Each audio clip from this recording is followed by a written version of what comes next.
Okay. Kain ako ng aking bihon. Bihon. Tapos na kung ano yan. Yung ano ng halaman. Kanina naputol yung ano ko. Yung video. Delete ko na yung iba.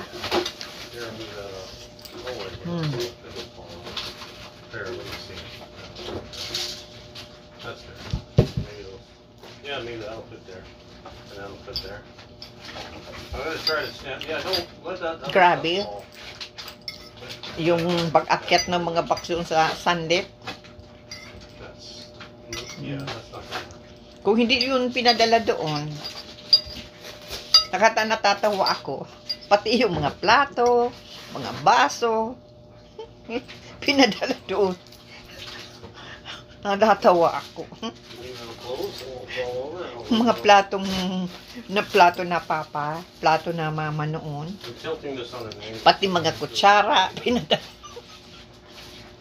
Oh my goodness, pinadala doon. Sana,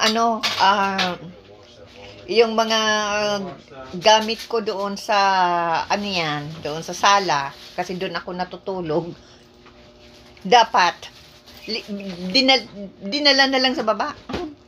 Doon na lang sa baba, hindi yung dinala doon kay, akala siguro, doon ako permanente. Natatawa ako sa mga nangyayari. Dahil pinadala doon yung mga kaunting gamit na papa, yung kahon.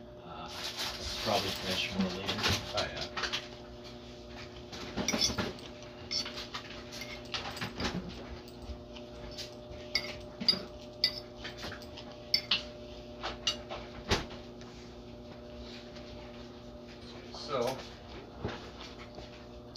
hindi ko naman alam kung ilang kahon ang dinala doon. Kasi nasa taas ako. Nakahiga. Hindi naman ako pwedeng magpunta kung saan-saan. Dahil nga yung kalagayan ko. Natatawa na lang ako nang nakita ko yung mga pinadala doon. May kawali. Are these both cherry coats? No, May kawali. Mga plato, mga kutsara, mga bowl. Anin ko yun. Magamit na papa, pinadala doon. Yeah. Pang lang talaga, panggulo lang sa isipan ko. Pero nakita ko, natatawa ako.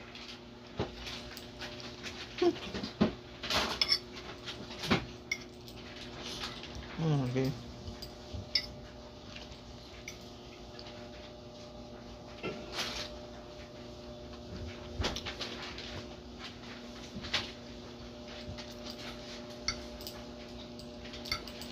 Kaya ngayon, yung kahon ni mama, isi-sort out ko yun. Kung ano yan, ipapadala ko kay Ate Ami. Yan. Yun ang ko. Saka yung mga, sabi ni Ate Ami, gusto niya ng mga plato, mga gamit na mama. Kaya, sort out ko yun. At ilagay ko sa box. But I'm going to deliver it about maybe by close to 11, 12, maybe in the morning. Not even. Because in case everybody's sleeping in the morning.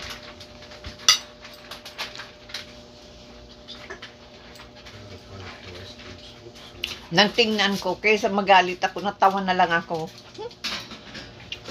Dahil, oh my, hindi ko akalain na yun ang mga pinadala doon. Hindi ko naman yung mga gamit. Ay, Diyos ko po. Yung iba, oo. Kasi nasa, yun eh. Natatawa talaga ako. Grabe. Tinatawa ko na lang.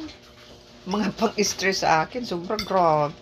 Hindi ko mapaniwala na ginawa yun sa akin talaga. Grabe.